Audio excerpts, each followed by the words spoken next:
Big boss ಮನೆ ಮಗಳು ಐಶ್ವರ್ಯ ಸದ್ಯಕ್ಕೆ ನ್ಯೂ ಇಯರ್ ಕೂಡ ಬಂದಿದೆ ಈಗಾಗಲೇ. ಈ ಒಂದು ಹೊಸ ವರ್ಷದಲ್ಲಿ ಐಶ್ವರ್ಯ ಅವ್ರಿಗೆ ಅವರ ಜೀವನದಲ್ಲಿ ಐಶ್ವರ್ಯ ನಿಜಕ್ಕೂ ಸಿಗಲಿ ಅಂತ ನಾವು ಹಾರೈಸ್ತಾ ಈ ಒಂದು ಕಾರ್ಯಕ್ರಮನ ಶುರು ಮಾಡ್ತಾ ಇದ್ದೀನಿ. ಹಾಯ್ ಐಶ್ವರ್ಯ ಅವರೇ, ಕಂಗ್ರಾಟ್ಸ್ ನಿಮಗೆ. ನೀವು ಮೇ ಬಿ ಎಲಿಮಿನೇಟ್ ಆಗಿರಬಹುದು ಅರ್ಧದಲ್ಲೇ, ಆದರೆ ಈಗಾಗಲೇ ಜನರ ಮನಸ್ಸನ್ನು ಗೆದ್ದಿದ್ದೀರಾ. So very congrats to you. Thank you so much. ಮೊದಲನೇದಾಗಿ thank you for having me. Samaya news ವೀಕ್ಷಕರಿಗೆ ಹ್ಯಾಪಿ ನ್ಯೂ ಇಯರ್, ನಿಮಗೂ ಕೂಡ ಹ್ಯಾಪಿ ನ್ಯೂ ಇಯರ್ ಹೇಳ್ತಾ ಇದ್ದೀನಿ. And thank you. ಎಸ್, ಜನರ ಪ್ರೀತಿ ನಾನು ಹೊರಗಡೆ ಎಷ್ಟು ಮಟ್ಟಿಗಿದೆ ಅನ್ನೋದು ನಾನು ಹೊರಗಡೆ ಬಂದಾದಮೇಲೆ ನನಗೆ ಗೊತ್ತಾಗಿದ್ದು. ಒಳಗಡೆ ಇರಬೇಕಾದ್ರೆ ಏನು ನಡೀತಾ ಇದೆ, ಯಾವ ಥರ ಪೋಟ್ರೆ ಆಗ್ತಾ ಇದೀವಿ ಏನೂ ಗೊತ್ತಾಗಿರಲ್ಲ.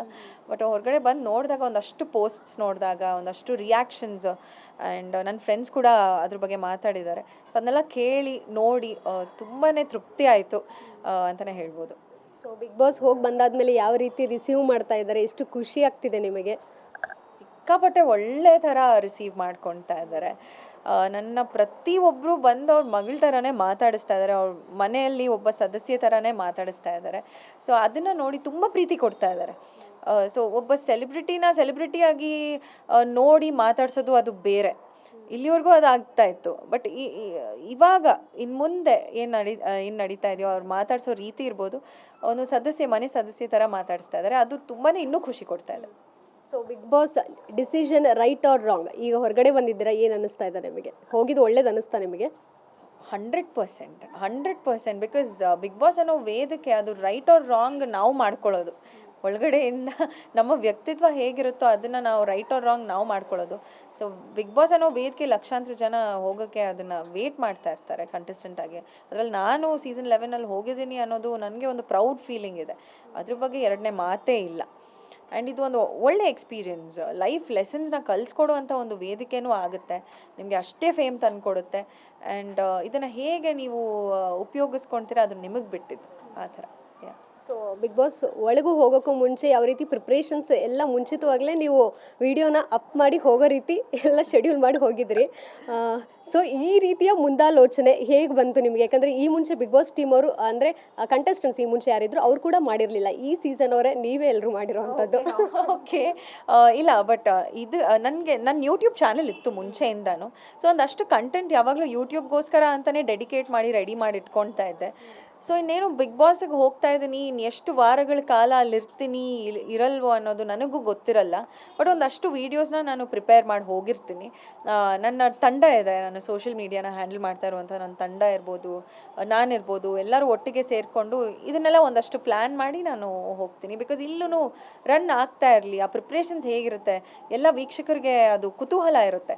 ಬಿಗ್ ಬಾಸ್ ಒಳಗಡೆ ಹೆಂಗೆ ತೊಗೊಂಡು ಹೋಗ್ತಾರೆ, ಏನು ಮಾಡ್ತಾರೆ, ಯಾವ ರೀತಿ ಪ್ರಿಪ್ರೇಷನ್ಸ್ ಇತ್ತು ಅದನ್ನೆಲ್ಲ ತಿಳಿಸ್ಬೇಕಾಗಿತ್ತು. ಸೊ ವಿಶೇಷ ಪ್ರೀತಿ ಬಿಗ್ ಬಾಸ್ ಅವರಿಂದನೂ ಸಿಕ್ತು, ಜೊತೆಗೆ ಸುದೀಪ್ ಸರಿಂದನೂ ನಿಮಗೆ ಸಿಕ್ತು. ಏನಾದರೂ ಅವರಿಂದ ತಗೊಂಡು ಬಂದರೆ ಅಂದರೆ ಏನು ಮಾತನ್ನು ಬಿಟ್ಟು ಈಗ ಅವ್ರು ಹಾಕ್ಕೊಂಡಿರೋ ಅಂಥದ್ದು ಏನಾದರೂ ಒಂದು ಆಕ್ಸೆಸರೀಸ್ ಬೇಕು ಅಂತ ಇಷ್ಟಪಡ್ತಾರೆ. ಸೊ ನಿಮಗೇನು ಸಿಕ್ಕಿದೆಯಾ, ಏನಾದರೂ ಕೇಳಿದ್ರಾ? ಇಲ್ಲ, ನಾನು ಆ ರೀತಿ ಏನೂ ಕೇಳಿಲ್ಲ ಆ್ಯಕ್ಚುಲಿ. ಬಟ್ ಸುದೀಪ್ ಸರ್ ಅವರ ಔಟ್ಫಿಟ್ಸ್, ನಾನು ತುಂಬ ದೊಡ್ಡ ಫ್ಯಾನ್ ಅವ್ರ ಔಟ್ಫಿಟ್ಸ್ಗೆ ಅವ್ರಿಗೆ. ಬಟ್ ಆ ರೀತಿ ಏನೂ ಕೇಳಿಲ್ಲ. ಬಟ್ ಅವ್ರ ಕಡೆಯಿಂದನೇ ನನಗೆ ಒಂದು ತಿಂಡಿ ತಿನಿಸುಗಳನ್ನು ಕಳಿಸ್ಕೊಡ್ತಾರೆ ನನಗೆ ಪ್ರೀತಿಯಿಂದ. So I think that's a biggest gift. Sudeep sir ಕಡೆಯಿಂದ ಬರ್ತಾ ಇದೆ ಅನ್ನೋದು ಅದು ಏನು ಅಂತ ಅದು ಬೇಡ, but I think something from his side ಅನ್ನೋದು ತುಂಬ ಸ್ಪೆಷಲ್. ಸೊ ಈ ಸೀಸನ್ ಒಂದು ಎಪಿಸೋಡಲ್ಲಿ ಹೇಳ್ತಾರೆ, ಈ ಸೀಸನ್ ತುಂಬ ನನಗೆ ಇಷ್ಟ ಆಗಲಿಲ್ಲ ಯಾಕೋ ಅನ್ನೋಂಥದ್ದನ್ನು ಮುಂಚೆ ಹೇಳಿರ್ತಾರೆ. ಈಗೀಗ ಎಲ್ರಿಗೂ ಇಷ್ಟ ಆಗ್ತಿರೋ ಅಂಥದ್ದು. ಮುಂಚೆ ಆ ಮಾತನ್ನು ಕೇಳಿದಾಗ ಎಷ್ಟು ಬೇಜಾರಾಗಿತ್ತು, ಯಾಕೆ ಸುದೀಪ್ ಸರ್ ಈ ಸೀಸನ್ ಇಷ್ಟ ಇಲ್ಲ ಅಂತ ಹೇಳಿದ್ರು, ಸೀಸನ್ 6 ಬಿಟ್ಟರೆ ಇದು ನನಗೆ ಇಷ್ಟ ಇಲ್ಲ ಅನ್ನೋ ರೀತಿ. ಪ್ರಾಬಬ್ಲಿ ಐ ಥಿಂಕ್ ಕಂಟೆಸ್ಟೆಂಟ್ಸ್ನ ಬಿಹೇವಿಯರ್ ಇರ್ಬೋದು, ಅಥವಾ ಅವ್ರು ಆಟ ಆಡುವಂಥ ಒಂದು ರೀತಿ ಇರ್ಬೋದು, ನಾವುಗಳು ಬಿಹೇವ್ ಮಾಡುವಂಥ ರೀತಿ, ಆಟ ಆಡುವಂಥ ರೀತಿ. ಎಲ್ಲೋ ಒಂದು ಕಡೆ ಅವ್ರು ಒಂದು ಮಾತು ಕೂಡ ಹೇಳಿದ್ರು, ಎಲ್ಲರೂ ಬರೀ ಕಿರ್ಚಾಡ್ತಾ ಇದ್ದೀರಾ, ಒಟ್ಟೊಟ್ಟಿಗೆ ಮಾತಾಡ್ತೀರಾ, ಇಲ್ಲಿ ಏನೂ ಕೇಳಿಸ್ತಾ ಇರಲ್ಲ, ಒಬ್ರದ್ದು ಕಂಟೆಂಟ್ ರೀಚ್ ಆಗ್ತಾ ಇಲ್ಲ ಏನೂ. ಅಂದರೆ ಮಾತಾಡುವಂಥ ಕಂಟೆಂಟು ಏನು ಎಲ್ಲರೂ ಒಟ್ಟೊಟ್ಟಿಗೆ ಕಿರ್ಚಾಡ್ತಾ ಇದ್ದೀರಾ. 7ನೇ ವಾರ 8ನೇ ವಾರದಲ್ಲಿ ಜಗಳಗಳಾಗ್ತಾಯಿತ್ತು ಬಿಗ್ ಬಾಸ್ ಮನೆಯಲ್ಲಿ. ನೀವು ವಾರ 1ನೇ ವಾರದಿಂದನೇ ಸ್ಟಾರ್ಟ್ ಮಾಡ್ಕೊಂಬಿಟ್ಟಿದ್ದೀರಾ.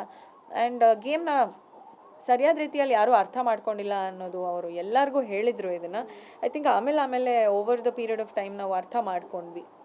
ಬಿಗ್ ಬಾಸ್ ಮನೆಯಿಂದ ನೀವೀಗಾಗ ಆಚೆ ಬಂದಿದ್ದೀರಾ. ಸೊ ಯಾವ ಕಂಟೆಸ್ಟೆಂಟ್ ಜೊತೆ ಈಗ ಅವರು ಹೊರಗಡೆ ಬಂದರೆ ಕಾಂಟ್ಯಾಕ್ಟ್ ಇಟ್ಕೊಳಕ್ಕೆ ಇಷ್ಟಪಡ್ತೀರಾ, ಯಾರ ಜೊತೆ ಬೇಡ ಇವ್ರು ಸಾವಸ ಸಾಕು ಅನ್ನೋ ರೀತಿ ಇದ್ದೀರಾ? ಅಂದರೆ ಒಳಗಡೆ ಇರೋರಲ್ಲ, ಮೋಕ್ಷಿತನ ಜೊತೆಗೆ ಕಾಂಟ್ಯಾಕ್ಟಲ್ಲಿ ಇರೋಕ್ಕೆ ಇಷ್ಟಪಡ್ತೀನಿ. ಆ್ಯಂಡ್ ಇರೋಕ್ಕೆ ಇಷ್ಟಪಡಲ್ಲ ಯಾರೂ ಇಲ್ಲ, ಆ್ಯಕ್ಚುಲಿ ಆ ಥರದ್ದು ಯಾರೂ ಇಲ್ಲ.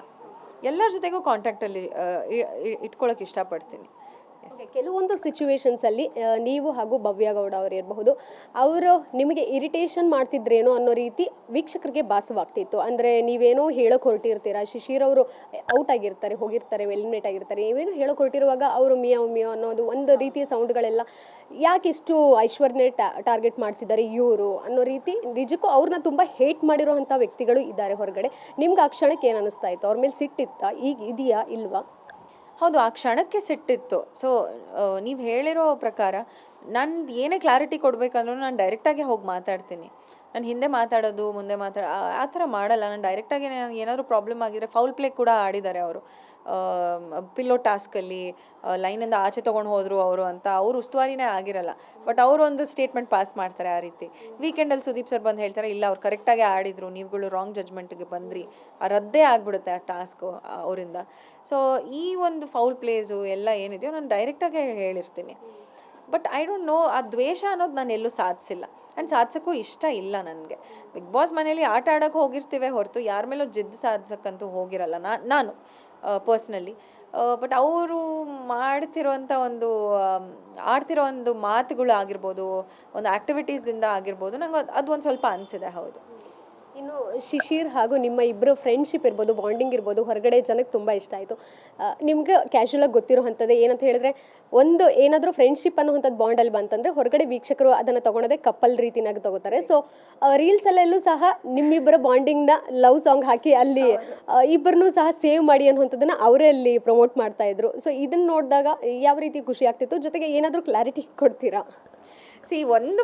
ಒಂದು ವಿಡಿಯೋ ನೋಡಿದೆ ನಾನು, ಅದು ಬೆಡ್ಶೀಟ್ ಹಾಕಿ ನಾನು ಕಾಫಿ ಕುಡಿತಾ ಇರ್ತೀನಿ, ಅವ್ರು ಬೆಡ್ಶೀಟ್ ಹಾಕೋಕ್ಕೆ ಬರ್ತಾರೆ. ಅದು ಆ್ಯಕ್ಚುಲಿ ಸ್ಕಿಟ್ಟು. ಒಂದು ಸೀನ್ ಪ್ಲೇ ಮಾಡಿರ್ತೀವಿ, ಮಂಜಣ್ಣ ಮುಂದೆ ಕೂತಿರ್ತಾರೆ, ಮಂಜಣ್ಣ ಡೈರೆಕ್ಟರ್ ಆಗಿರ್ತಾರೆ, ಅವ್ರು ಡೈರೆಕ್ಟ್ರ್ ಏನು ಹೇಳ್ತಾರೋ ಅದನ್ನು ನಾವು ಮಾಡ್ತಾ ಇರ್ತೀವಿ. ಅಷ್ಟು ಬಿಟ್ಟರೆ ಅದು ನಾವೇ ಮಾಡ್ತಿರಲ್ಲ.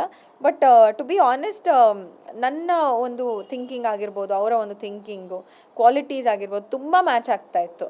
ಆ್ಯಂಡ್ ಆ ಥರ ಒಂದು ವ್ಯಕ್ತಿತ್ವ ತುಂಬ ರೇರು. ಬಿಕಾಸ್ ಅವ್ರು ಯಾವುದೇ ಸಿಚುವೇಶನ್ ಕೊಟ್ಟರು ಅವ್ರು ಚೇಂಜ್ ಆಗ್ತಾ ಇರಲಿಲ್ಲ, ಅವ್ರ ತನನ ಎಲ್ಲೂ ಬಿಟ್ಕೊಟ್ಟಿಲ್ಲ. ಅದು ನಾನು ತುಂಬ ಅಪ್ರಿಷಿಯೇಟ್ ಮಾಡ್ತೀನಿ. ಆ್ಯಂಡ್ ನನಗೆ ಒಂದು ಸ್ಟ್ರಾಂಗ್ ಎಮೋಷ್ನಲ್ ಸಪೋರ್ಟಾಗಿ ನಿಂತ್ಕೊಂಡ್ರು. ಆ್ಯಂಡ್ ಹಲವಾರು ಕಡೆ ನಾನು ಸರಿ ಇದ್ದಾಗ, ಕೆಲವೊಬ್ಬರು ತಪ್ಪು ಆರೋಪಗಳನ್ನ ನನ್ನ ಮೇಲೆ ಮಾಡಿದಾಗ ಅವ್ರು ಸ್ಟ್ಯಾಂಡ್ ತೊಗೊಂಡಿದ್ದಾರೆ ನನಗೋಸ್ಕರ. ಅದನ್ನು ನಾನು ಯಾವತ್ತೂ ಮರೆಯೋಕ್ಕೆ ಸಾಧ್ಯನೇ ಇಲ್ಲ. ಒಂದು ಒಳ್ಳೆ ಫ್ರೆಂಡ್ಶಿಪ್ ಆಗಿದೆ ನಮ್ಮಿಬ್ಬರ ಮಧ್ಯೆ. ಆ್ಯಂಡ್ ಅವ್ರ ಜೊತೆಗೆ ನಾನು 2017 ಮೂವಿ ಕೂಡ ಮಾಡಿರ್ತೀನಿ. ಸೊ ಅಲ್ಲಿಂದ ಗೊತ್ತಿರೋವಂಥ ವ್ಯಕ್ತಿನೇ. ಬಟ್ ಇನ್ನಷ್ಟು ಜಾಸ್ತಿ ತಿಳ್ಕೊಳ್ಳೋಕ್ಕೆ ನನಗೆ ಬಿಗ್ ಬಾಸ್ ಮನೆಯಿಂದನೇ ಜಾಸ್ತಿ ತಿಳ್ಕೊಂಡು. ಎಸ್, ನೀವಿವತ್ತು ಎಲಿಮಿನೇಟ್ ಆಗಿಲ್ಲ ಅಂದರೆ ಈ ಜಾಗದಲ್ಲಿ ಯಾರು ಇರಬೇಕಿತ್ತು? ಅದು ಗೊತ್ತಿಲ್ಲ. ಬಿಕಾಸ್ ನಾಮಿನೇಟ್ ಆದವರಲ್ಲಿ ಯಾರು ಬೇಕಾದರೂ ಹೊರಗಡೆ ಬರ್ಬೋದಿತ್ತು. ಅಗೇನ್ ಲೈಕ್ ಐ ಸೆಡ್, ಎಲ್ಲರೂ ಚೆನ್ನಾಗಿ ಆಡಿದ್ದಾರೆ. ಬಿ ಬಿ ರೆಸಾರ್ಟ್ ವಾರ ಆಲ್ಮೋಸ್ಟ್ ಎಲ್ಲರೂ ಸಕ್ಕದಾಗೆ ಆಡಿದ್ದಾರೆ. ಎಲ್ಲೋ ಒಂದು ಕಡೆ ಎಲಿಮಿನೇಟ್ ಆಗೋಕ್ಕೆ ಇದೇ ರೀಸನ್ ಅದೇ ರೀಸನ್ ಅಂತ ಇರಲ್ಲ. ಸಿಚುವೇಶನ್, ವೋಟ್ಸ್, ಎಲ್ಲನೂ ಡಿಪೆಂಡ್ ಆಗುತ್ತೆ. ಬಟ್ ನಾನು ಎಕ್ಸ್ಪೆಕ್ಟ್ ಮಾಡಿಲ್ಲ ನಾನು ಬರ್ತೀನಿ ಅಂತ, to be honest. But it's okay. ನಾನು ಕಳ್ಕೊಂಡಿರೋದು ಏನಿಲ್ಲ, ಎಲ್ಲ ಗಳಿಸ್ಕೊಂಡೇ ಬಂದಿದ್ದೀನಿ ಅಂತ ಅನಿಸುತ್ತೆ. ಯಾವುದೋ ಒಂದು ಸ್ಪೆಸಿಫಿಕ್ ವ್ಯಕ್ತಿನ ಇಲ್ಲಿ ನನ್ನ ಪೊಸಿಷನಲ್ಲಿ ನಾನು ಹೇಳೋಕ್ಕೆ ತುಂಬ ಕಷ್ಟ ಆಗುತ್ತೆ. Actually it's not possible. Next ಯಾರು ಬರಬಹುದು? ಅಗೇನ್ ಪ್ರತಿ ವಾರ ಟಾಸ್ಕ್ಗಳು ತುಂಬ ಡಿಫ್ರೆಂಟ್ ಆಗಿರುತ್ತೆ. ಸಿಕ್ಕಾಪಟ್ಟೆ ಒಂದೊಂದು ವಾರನೂ ಒಬ್ರೊಬ್ರು ಸ್ಟ್ರೆಂತ್ಗೆ ತಕ್ಕನಂಗಿರುತ್ತೆ. ಒಬ್ಬರು ಎಂಟರ್ಟೈನ್ಮೆಂಟಲ್ಲಿದ್ದರೆ ಇನ್ನೊಬ್ಬರು ಫಿಸಿಕಲ್ ಟಾಸ್ಕಲ್ಲಿ ಮುಂದಿರ್ತಾರೆ. So depends. ಈ ವಾರ ಏನಿರುತ್ತೋ ಗೊತ್ತಿಲ್ಲ. ಫ್ಯಾಮಿಲಿ ರೌಂಡ್ ಸ್ಟಾರ್ಟ್ ಆಗಿದೆ. ಸೊ ಇಟ್ ಡಿಪೆಂಡ್ಸ್, ಅದ್ರ ಮೇಲೆ ಡಿಪೆಂಡ್ ಆಗುತ್ತೆ. ಸೊ ಫ್ಯಾಮಿಲಿ ರೌಂಡ್ ಕೂಡ ನೀವು ನೋಡಿದ್ರಾ? ಹೇಗೆ, ಏನು ಅನ್ನಿಸ್ತು? ಯಾರ್ಯಾರು ಫ್ಯಾನ್? ಇಲ್ಲ, ನಾಟ್ ಯೆಟ್. ಬಿಕಾಸ್ ಪ್ರೋಮೋಸ್ ಮಾತ್ರ ನೋಡಿದೆ ಅಷ್ಟೇ. ಅಷ್ಟು ಬಿಟ್ಟರೆ ನಾನು ಎಲ್ಲನೂ ನೋಡಿರಲ್ಲ. ಸೊ ನಿಜಕ್ಕೂ ಬಿಗ್ ಬಾಸ್ ಅವ್ರು ಇರಬಹುದು, ಆ ಟೀಮ್ ಇರಬಹುದು, ನಿಮಗೆ ಮಗಳು ಪ್ರೀತಿ ಕೊಟ್ಟಾಗ ಆ ಒಂದು ಕೂಗು ಬಂದಾಗ ಎಷ್ಟು ಎಮೋಷ್ನಲ್ ಆದರೆ ಹೇಗೆ ಹಿಡಿದಿಟ್ಕೊಂಡ್ರಿ ಎಲ್ಲ? ಆಲ್ರೆಡಿ ಎಮೋಷ್ನಲ್ ಆಗಿದ್ದೆ. ಆ ಮನೆಯಿಂದ ಬಿಟ್ಟು ನಾನು ಹೋಗ್ತಾ ಇದ್ದೀನಿ ಅಂತ ಯಾವಾಗ ಆಗುತ್ತೋ ಆಲ್ರೆಡಿ ನನಗೆ ಅದು ತುಂಬಾ ಅಳ್ತೀನಿ, ತುಂಬಾ ಬೇಜಾರಾಗ್ತೀನಿ. ಆ್ಯಂಡ್ ಅದೂ ಆ ಒಂದು ಎಲಿಮಿನೇಷನ್ ಪ್ರಕ್ರಿಯೆ ಹೇಗೆ ನಡೆಯುತ್ತೆ ಅಂದರೆ, ಒಂದು ಲೆಟರ್ ಬರುತ್ತೆ, ಅದು ಬಿಗ್ ಬಾಸ್ ಬರೆದಿರುವಂಥ ಒಂದು ಲೆಟರು. ನಮ್ಗೆ ಯಾರಿಗೂ ಗೊತ್ತಿರಲ್ಲ ಏನು ಬಂದಿರುತ್ತೋ ಏನು ಅಂತ.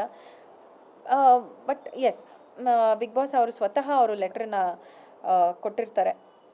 ಆ್ಯಂಡ್ ನಂಗೆ ತುಂಬ ಖುಷಿ ಆಗುತ್ತೆ. ಆ ಲೆಟ್ರಲ್ಲೂ ಬರೆದಿರ್ತಾರೆ, ತುಂಬ ಸ್ವಲ್ಪ ಕೊಂಚ ಬೇಸರ ಇದ್ರೂ ಈ ಮನೆ ನಿಮ್ಮ ದುಃಖ, ನಗು, ಸಂತೋಷ, ತುಂಟಾಟ ಎಲ್ಲದಕ್ಕೂ ಸಾಕ್ಷಿಯಾಗಿದೆ ಅಂತ ಬ್ಯೂಟಿಫುಲ್ಲಾಗಿ ವರ್ಣಿಸ್ತಾರೆ. ಆ್ಯಂಡ್ ಆಚೆ ಬಂದಾಗ ಡೋರ್ ಹತ್ರ ನಿಂತ್ಕೊಂಡಾಗ ನಾನು ವೇವ್ ಮಾಡ್ತೀನಿ, miss you Bigg Boss, love you Bigg Boss ಅಂತ ಹೇಳ್ತೀನಿ. ಅದಾದಮೇಲೆ ಅವ್ರು ಸ್ವತಃ ಮಾತಾಡ್ತಾರೆ, ಇದು ಕಂಟೆಸ್ಟೆಂಟ್ನ ಕಳಿಸ್ಕೊಡ್ತಾ ಇರೋದಲ್ಲ, ಮನೆ ಮಗಳು ತವರನ್ನ ಬಿಟ್ಟು ನಾನು ಕಳಿಸ್ಕೊಡ್ತಾ ಇದ್ದೀನಿ ಅಂತ ಒಂದು ಮಾತನ್ನು ಹೇಳ್ತಾರೆ. ಹೋಗಿ ಬಾ ಮಗಳೇ ಅಂತಲೂ ಹೇಳ್ತಾರೆ. ತುಂಬ ಪುಣ್ಯ ಮಾಡಿದ್ದೀನಿ, ಕಪ್ಪು ಗೆದ್ದಷ್ಟೇ ಸಂತೋಷ ಆಯಿತು. ಆ್ಯಂಡ್ ಕೋಇನ್ಸಿಡೆಂಟ್ಲಿ ಮನೆ ಒಳಗಡೆ ಹೋದಾಗ ನನ್ನ ಎಂಟ್ರಿ ಒಂದು ಸಾಂಗ್ ಹಾಡ್ಕೊಂಡು ಹೋಗ್ತೀನಿ ಒಳಗಡೆ, ಮನೆ ಒಳಗಡೆ. ಏನದು, ನಮ್ಮ ಮನೆ ಸ್ವಂತ ಮನೆ ಇದ್ದರೆ ಹೀಗೆ ಇರಬೇಕು ಅಂತ ಹಾಡ್ಕೊಂಡು ಹೋಗ್ತೀನಿ. ಅದಕ್ಕೂ ಇದಕ್ಕೂ ತುಂಬ ಸಿಂಕ್ ಆಯಿತು ಅಂತ ಅನಿಸ್ತು. ಯಾ, ವೆರಿ ಗ್ರೇಟ್ಫುಲ್. ಈ ಬಾರಿಯ ಬಿಗ್ ಬಾಸ್ ಮನೆ ಕೂಡ ತುಂಬ ಇಷ್ಟ ಆಯ್ತು, ಯಾಕಂದ್ರೆ ವಿಭಿನ್ನವಾಗಿತ್ತು. ಹೌದು, ಜೊತೆಗೆ ಲಿಫ್ಟ್ ಕೂಡ ಹೌದು, ಸಿಕ್ಕಾಪಡೆ ಇಷ್ಟ ಆಯಿತು. ತುಂಬ ಲಕ್ಸುರಿಯಸ್ ಆಗಿತ್ತು, ಬ್ಯೂಟಿಫುಲ್ ಆಗಿತ್ತು. ಆ್ಯಂಡ್ ಒಂದಷ್ಟು ಫೆಸಿಲಿಟೀಸ್ ಹೋದ ಸೀಸನ್ ಕಂಟೆಸ್ಟೆಂಟ್ಸ್ಗೆ ಇಲ್ದಿರೋ ಫೆಸಿಲಿಟೀಸ್ ಎಲ್ಲ ನಮಗಿತ್ತು. ಸೊ ಹೋದ ಸೀಸನ್ ಕಂಟೆಸ್ಟೆಂಟ್ಸ್ ಒಂದ್ಸಲ ಬಂದಿದ್ರು ಒಂದು ವಾರ, ಅವ್ರು ಅದನ್ನೆಲ್ಲ ನೋಡಿ ತುಂಬ ಶಾಕ್ ಆದರು. ಅದೇನಿಲ್ಲಿ ನಮಗಿರಲಿಲ್ಲ, ಆ ಥರದ್ದು ಒಂದು ರಿಯಾಕ್ಷನ್ಸ್ ಇತ್ತು. Yeah, very lucky. ತುಂಬ ದೊಡ್ಡ ಸ್ಟೇಜಲ್ಲಿ ನಾನು ಒಂದು ಚಿಕ್ಕ ಭಾಗ ಆಗಿದ್ದೆ. I am very lucky. Yes. ಹೋದ ಬಾರಿಯ ಬಿಗ್ ಬಾಸ್ ನೀವೇನಾದರೂ ನೋಡಿದ್ರೆ ಯಾವ ಕಂಟೆಸ್ಟೆಂಟ್ನ ನೀವು ಲೈಕ್ ಒಂದು ಐಡಲ್ ಆಗಿ ಇಟ್ಕೊಳಕ್ಕೆ ಇಷ್ಟಪಟ್ರಿ ಒಳಗಡೆ ಇದ್ದಾಗ? ಆ್ಯಕ್ಚುಲಿ ಲಾಸ್ಟ್ ಸೀಸನ್ ನೋಡಿದ್ದೆ. ಹ್ಯಾಪಿ ಬಿಗ್ ಬಾಸ್ ಅಂತ ಸ್ಟಾರ್ಟ್ ಮಾಡಿದ್ರು. ಅಲ್ಲಿ ಜಾಸ್ತಿ ಜಗಳಗಳೇ ಜಾಸ್ತಿ ನಡೀತಾ ಇತ್ತು ಅಂತ ನನ್ನ ಅನಿಸಿಕೆ. ಅಲ್ಲಿ ಹ್ಯಾಪಿನೆಸ್ ಅನ್ನೋದಕ್ಕಿಂತ ಅಲ್ಲಿ ಜಗಳಗಳು ಜಾಸ್ತಿ ನಡೀತಾ ಇತ್ತು. ಬಟ್ ಕಂಪ್ಯಾರಿಟಿವ್ಲಿ 11th ಸೀಸನ್ಗೆ ಕಂಪ್ಯಾರಿಟಿವ್ಲಿ ಇಲ್ಲಿ ಅಷ್ಟು ಜಗಳ ಆ ಮಟ್ಟಿಗೆ ಏನು ನಡೀತಾ ಇಲ್ವೇನೋ. ಒಂದಷ್ಟು ಬರ್ಸ್ಟ್ ಔಟ್ಸ್ ಆಗಿದೆ, ಇಲ್ಲ ಅಂತಲ್ಲ, ಬಟ್ ಅಷ್ಟೇ ಎಂಟರ್ಟೈನ್ಮೆಂಟ್ ಕೂಡ ಇದೆ. ಯಾರನ್ನೋ ಒಬ್ರನ್ನ ನಾನು ಅಲ್ಲಿನ ಕಂಟೆಸ್ಟೆಂಟ್ಸಲ್ಲಿ ಯಾರನ್ನೋ ಒಬ್ರನ್ನ ನಾನು ತಲೆಯಲ್ಲಿ ಇಟ್ಕೊಂಡಂತೂ ನಾನು ಬಿಗ್ ಬಾಸ್ ಮನೆ ಒಳಗಡೆ ಹೋಗಿಲ್ಲ. ಬಿಕಾಸ್ ನನ್ನ ವ್ಯಕ್ತಿತ್ವನೂ ಮ್ಯಾಟ್ರ್ ಆಗುತ್ತೆ ಇಲ್ಲಿ.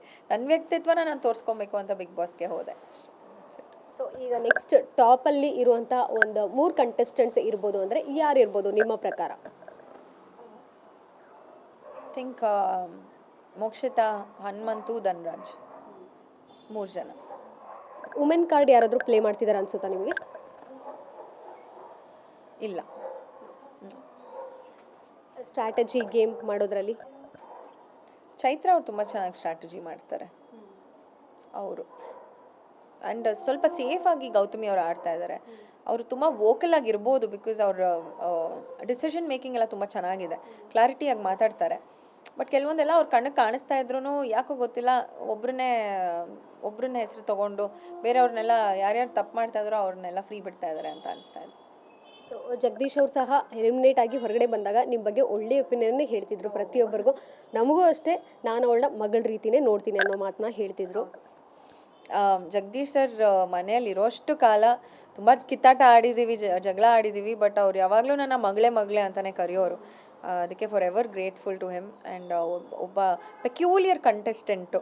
ಇನ್ನೊಂದಷ್ಟು ದಿನಗಳು, ಇನ್ನೊಂದಷ್ಟು ವಾರಗಳಿದ್ದಿದ್ರೆ ತುಂಬ ಚೆನ್ನಾಗಿರೋದು.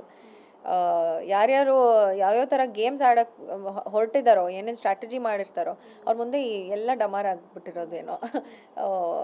ತುಂಬ strong contestant. We missed him actually. I missed him. So ಇಡೀ ಮನೆ ಅವ್ರ ಆಪೋಸಿಟ್ ತಿರುಗುತ್ತೆ. I really missed him. ಮನೆಯಲ್ಲಿ ಒಬ್ಬರಿಗೆ ಕಂಫರ್ಟ್ ಝೋನ್ ಕೊಡುವಂಥ ವ್ಯಕ್ತಿ ಇದ್ದೇ ಇರ್ತಾರೆ ಖಂಡಿತವಾಗ್ಲೂ. ಅದೇ ರೀತಿ ಭವ್ಯ ತ್ರಿವಿಕ್ರಮ್ ಇರಬಹುದು. ಯಾರಾದರೂ ಒಬ್ಬರು ಎಲಿಮಿನೇಟ್ ಆಗಿ ಹೊರಗಡೆ ಹೋದರೆ ಅವರ ಆಟ ಅಲ್ಲಿಗೆ ಮುಗಿಯುತ್ತೆ ಅನಿಸುತ್ತಾ ನಿಮಗೆ? ಅನಿಸುತ್ತೆ. ಬಿಕಾಸ್ ಇವಾಗ ಗೌತಮಿ ಮಂಜಣ್ಣ ಆಗಿರ್ಬೋದು ಅಥವಾ ತ್ರಿವಿಕ್ರಮ್ ಭವ್ಯ ಆಗಿರ್ಬೋದು, ಒಬ್ರಿಗೊಬ್ರು ಸಪೋರ್ಟ್ ಸಿಸ್ಟಮ್ ಆಗಿದ್ದಾರೆ. ಶಿಶಿರ್ ಇರುವಾಗ್ಲೂ ಎಮೋಷ್ನಲ್ ಸಪೋರ್ಟ್ ಸಿಗ್ತಾ ಇತ್ತು, ಹೌದು. ಬಟ್ ಆಟದ ವಿಚಾರದಲ್ಲಿ ನಾವು ಯಾವತ್ತೂ ಇವರಿದ್ದಾರೆ ಅಂತ ನಾವು ಯಾವತ್ತೂ ಡಿಪೆಂಡೆಂಟ್ ಆಗಿರ್ತಾ ಇರಲಿಲ್ಲ. ಎಮೋಷ್ನಲ್ ಸಪೋರ್ಟ್ಗೆ ಡಿಪೆಂಡೆಂಟ್ ಆಗ್ತಾ ಇದ್ವಿ ಹೊರತು ಆಟಕ್ಕಲ್ಲ. ಸೊ ಇಲ್ಲಿ ಎಲ್ಲೋ ಒಂದು ಕಡೆ ಆಟಕ್ಕೂ ಒಂದು ಸ್ವಲ್ಪ ಡಿಪೆಂಡೆನ್ಸಿ ಇದೆ ಅಂತ ಅನ್ನಿಸ್ತಾ ಇದೆ. ಸೊ ಪ್ರಾಬಬ್ಲಿ ಎಸ್, ವೀಕ್ ಆಗ್ಬೋದೇನೋ, ಈದರ್ ಒನ್ ಆಫ್ ದೆಮ್ ಆ ಥರ. ನ್ಯೂ ಇಯರ್ ಇನ್ನೇನು ಬಂದಾಯಿತು. ಸೊ ಏನು ಪ್ಲಾನ್ಸ್ ನೆಕ್ಸ್ಟ್? ಏನು ವೆಂಚರ್ ಏನು ಶುರು ಮಾಡ್ಬೇಕು ಅಂದ್ಕೊಂಡಿದ್ದೀರಾ? ಟು ಬಿ ವೆರಿ ಫ್ರ್ಯಾಂಕ್, ನಾನು ಏನೂ ಪ್ಲ್ಯಾನ್ಸ್ ಮಾಡಿಲ್ಲ. For the first time new ಇಯರ್ಗೆ ನಾನು ಏನೂ ಪ್ಲ್ಯಾನ್ ಮಾಡಿಲ್ಲ. ಹೋದ ವರ್ಷ ನಾನು ನನ್ನ ಫ್ರೆಂಡ್ಸ್ಗೆ ಒಂದು 15 ಜನಕ್ಕೆ ನಾನು ಪ್ಲ್ಯಾನ್ ಮಾಡಿರ್ತೀನಿ. ಬಟ್ ಈ ವರ್ಷ ನನಗೆ ಒಂದು ಸ್ವಲ್ಪ ಪೀಸ್ಫುಲ್ ಆಗಿರಬೇಕು ಅಂತ ಅನ್ನಿಸ್ತಾ ಇದೆ. ಬಿಕಾಸ್ ನಾನು ಇನ್ನೂ ಆ ಬಿಗ್ ಬಾಸ್ ಮನೆಯಿಂದ ಆಚೆ ಬರೋದಕ್ಕೆ, ಆ ಟ್ರಾನ್ಸಿಂದ ಆಚೆ ಬರೋದಕ್ಕೆ ಒಂದು ಸ್ವಲ್ಪ ಟೈಮ್ ಬೇಕು. ಸೊ ಇನ್ನೂ ಏನೂ ಪ್ಲ್ಯಾನ್ಸ್ ಇಲ್ಲ. ನನ್ನ ಫ್ರೆಂಡ್ಸ್ ಏನಾದರೂ ಪ್ಲ್ಯಾನ್ ಮಾಡಿದ್ರೆ ಅವ್ರ ಜೊತೆಗೆ ಹೋಗ್ತೀನಿ ಪ್ರಾಬಬ್ಲಿ.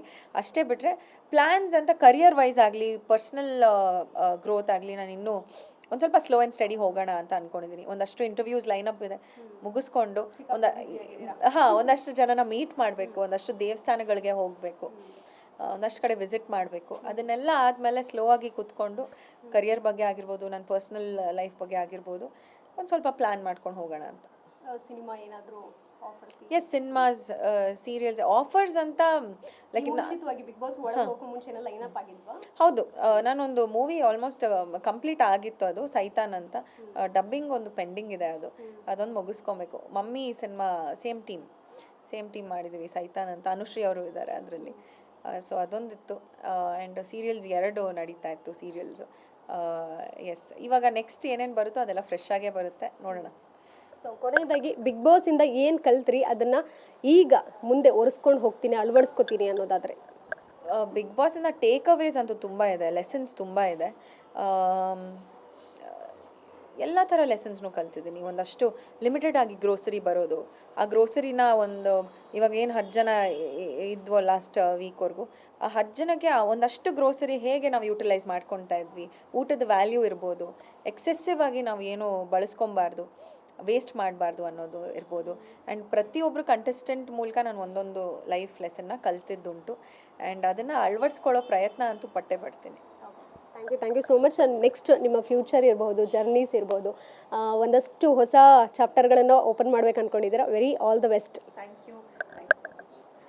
ಇದಿಷ್ಟು ನಟಿ ಐಶ್ವರ್ಯ ಅವರ ಮಾತಾಗಿತ್ತು. ಕ್ಯಾಮ್ರಾಮನ್ ವಲಿ ಜೊತೆ ಕೀರ್ತಿ ಪಾಟೀಲ್, 7 ನ್ಯೂಸ್, ಬೆಂಗಳೂರು.